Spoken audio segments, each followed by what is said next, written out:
Friends, ఇప్పుడే అందిన వార్త. ముఖ్యమంత్రిపై కేసు, అరెస్టుకి రంగం సిద్ధం. ఈ విషయాలన్నీ తెలుసుకునే ముందు వీడియోని పూర్తిగా చూడండి. అప్పుడే మీకు పూర్తిగా అర్థమవుతుంది. అదేవిధంగా చాలా మంది సబ్స్క్రైబ్ చేసుకోకుండా వీడియోని చూస్తున్నారు. దయచేసి సబ్స్క్రైబ్ చేసుకోండి.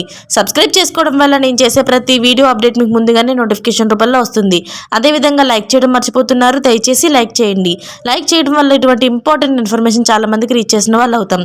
ఇక లేట్ చేయకుండా వీడియోలోకి వెళ్ళిపోదాం.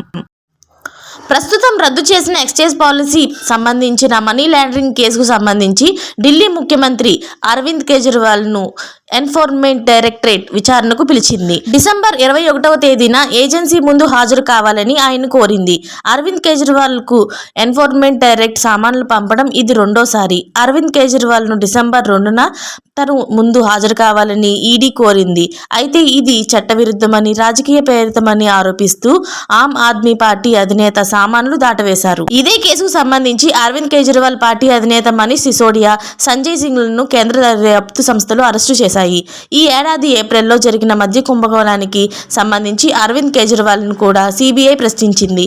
ఢిల్లీలోని సిబిఐ ప్రధాన కార్యాలయంలో 9 గంటలకు పైగా ప్రశ్నోత్తరాలు అనంతరం మీడియాతో మాట్లాడిన అరవింద్ కేజ్రీవాల్ దర్యాప్తు సంస్థ తనను 56 ప్రశ్నలు అడిగిందని చెప్పారు.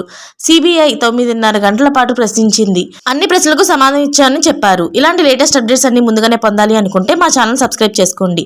Thanks for watching friends.